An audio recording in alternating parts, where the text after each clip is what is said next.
भ्यां नमः श्री गुरु चरण कमलेभ्यो नमः।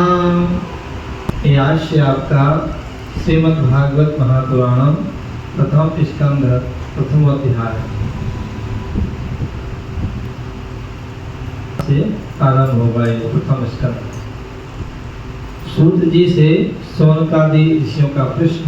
मंगलाचरणम जन्माद्यस्यतो वयादितत् तश्चैत्येष्वभिज्ञास्वराट् तेने ब्रह्महृदायादिकवये मुह्यन्ति यस्सूरया तेजो वारिमृगां यथा विनिमयो यत्प्रतिसर्गो मृषा धाम्ना स्वेन सदा निरस्तकुहकं सत्यं परं धीमहि। मंगलाचरण। मंगलाचरण का तात्पर्य होता है भगवान के सुंदर मंगल, उनके चरित्रों का व्याख्यान, स्तुति, उनके पदार्थ का स्मरण करना, जिससे इस जगत की सृष्टि स्थिति प्रलय होते हैं, क्योंकि वह सभी सद्रूप पदार्थों में अनुगत है, असत पदार्थों से पृथक है, जड़ नहीं चेतन है, परतत्व नहीं स्वयं प्रकाश है, जो ब्रह्मा अथवा हिरण्यगर्भ नहीं, प्रत्युत उन्हें अपने संकल्प से ही जिसने इस वेद ज्ञान का दान दिया है, जिसके संबंध में बड़े बड़े विद्वान भी मोहित हो जाते हैं।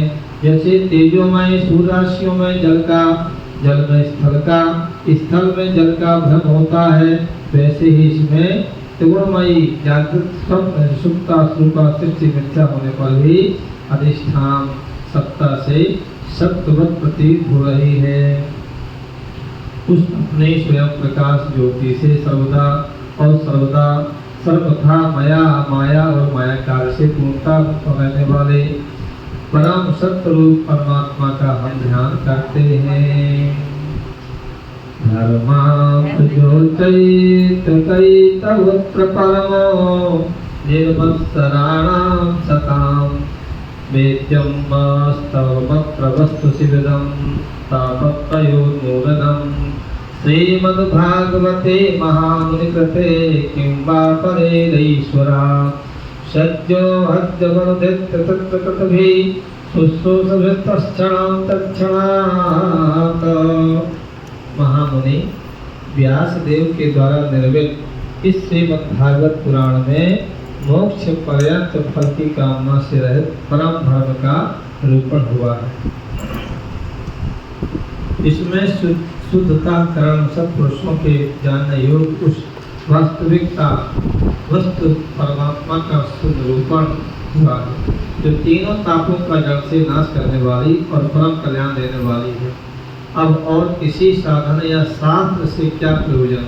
जिस समय भी सुप्रतीत कोशिश के श्रवण की इच्छा करते हैं, ईश्वर उसी समय अविलंब उनके हृदय में आकर बंदी बन जाते हैं।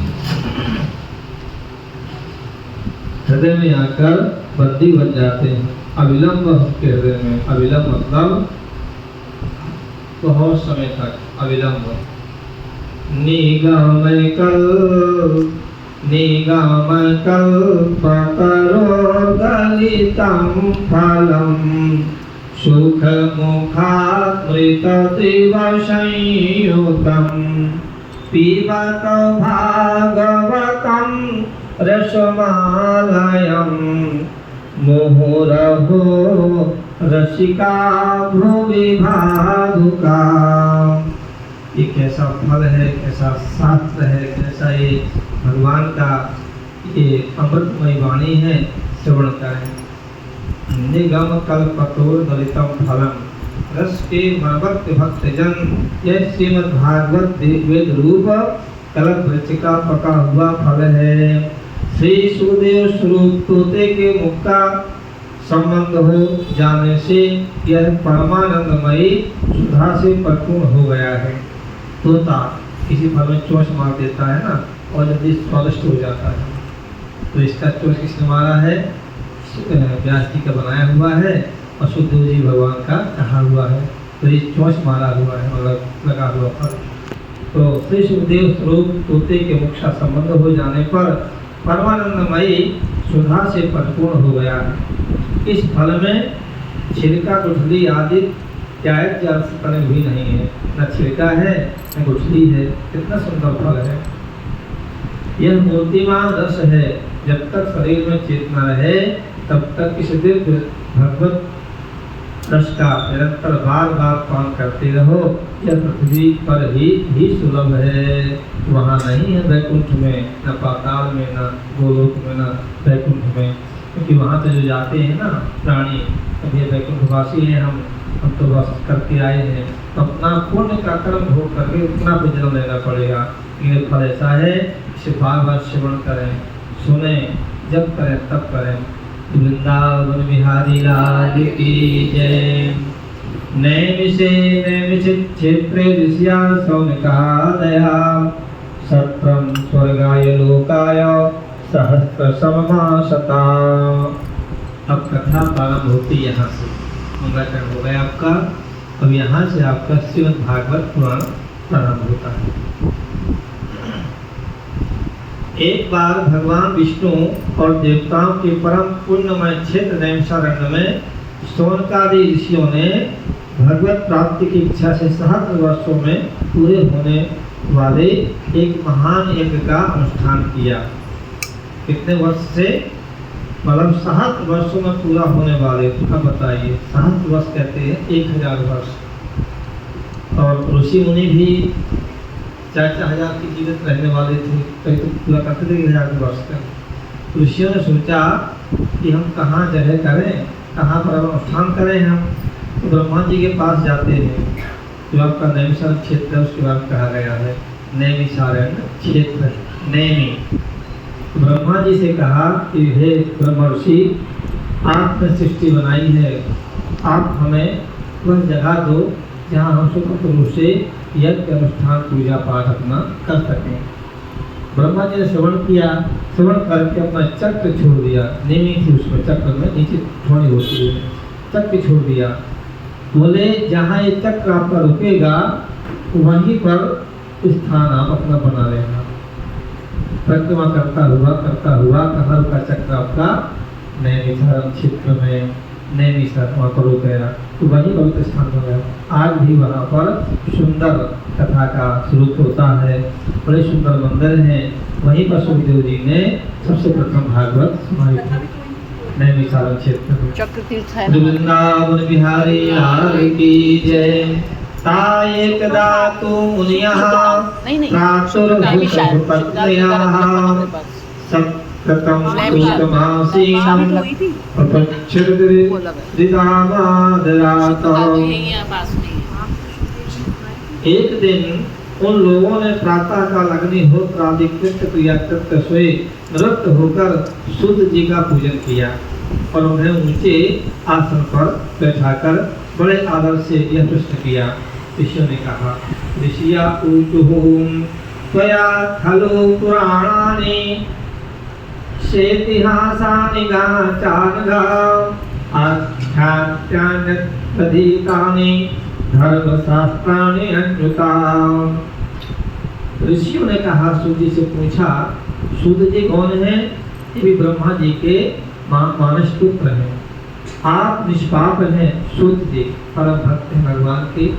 उनकी उम्र जो है हमेशा करुणावस्था है, न बढ़ती न घटती है। एकदम 15-16 वर्ष के सुंदर घुंघराले बाल, दीप्तमान चेहरा और अपना कमंडल लिए हुए भ्रमण करते रहते, ऐसे सूत जी हैं। सूत जी, आप निष्पाप हैं। आपने समस्त इतिहास, पुराण, धर्मशास्त्र का विधि पूर्वक अध्ययन किया है तथा उनकी भली भांति व्याख्या भी की है। यानि वेद पिताम श्रेष्ठो भगवान बादरायणः अन्ये च मुनिः सूत परावर्तितो विदुः। वेद वेदताओं में श्रेष्ठ भगवान बादरायण ने एवं भगवान के सगुण निर्गुण रूप को जानने वाले दूसरे मुनियों ने जो कुछ जाना है, उन्हें जिन विषयों का ज्ञान है वह सब आप वास्तविक रूप से जानते हैं। आपका हृदय बड़ा ही सरल है, शुद्ध है, इसी से आप उनकी कृपा और अनुग्रह के पात्र हुए हैं। गुरुजन अपने प्रेमी शिष्यों को गुप्त से गुप्त बात भी बता दिया करते हैं। वही तो चीज है, ऋषि मुनि के होते सत्पुराण बता दिया करते हैं। वेत्तम त्वया सौम्यम तत्सर्वं तत्ततस्तत्ग्रहात् ब्रूहि स्निग्धस्य शिष्यस्य गुरुः गृहीतमस्वप्नोः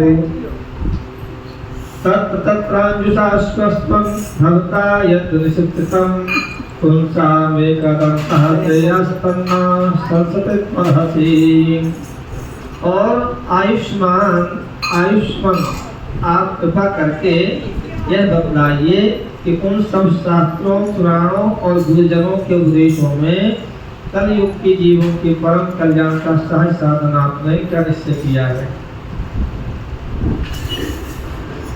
प्रायेणाल्पायुः सभ्य कलावास्मिन् युगे जना मंदायुषु मंदमतयो मंदभाग्याः तत्तुतः। और आप संत समाज के भूषण हैं।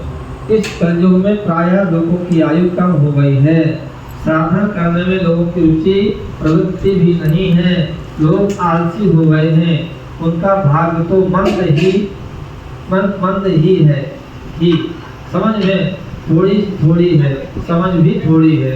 एक तो मंद बुद्धि है, आलसी है और समझ भी कम हो गई है। इसके साथ ही वे नाना प्रकार के विघ्न बाधाओं से घिरे हुए हैं। भूरणे भूरि कर्माणि श्रोतव्यानि विभागसा अतः सधोस्प्रयत्तारं समुद्धृतं मनीषया। शास्त्र भी बहुत से हैं, परंतु उनमें भी एक निश्चित साधन का नहीं। अनेक प्रकार के कर्म का वर्णन है, साथ ही वे इतने बड़े हैं कि उनका एकांश सुनना भी कठिन है। आप परोपकारी हैं, अपनी बुद्धि से उनका सार निकालकर प्राणियों के परम कल्याण के लिए हम श्रद्धालुओं को सुनाइए, जिससे हमारे अंतःकरण की शुद्धि प्राप्त हो। वृंदावन बिहारी लाल की जय। अब सूत जी से पूछा कि आप ऐसा कुछ बताएं ताकि हमारा अंतःकरण साफ रहे, शुद्ध रहे, निर्मल रहे। वृंदावन बिहारी लाल की जय। श्री राधे राधे गोविंद गोपाल राधे। श्री राधे राधे गोविंद गोपाल राधे। श्री राधे राधे गोविंद गोपाल राधे। श्री राधे राधे गोविंद गोपाल राधे। गोविंद राधे गोपाल राधे। गोविंद राधे गोपाल राधे। श्री राधे राधे गोविंद गोपाल राधे। श्री राधे राधे गोविंद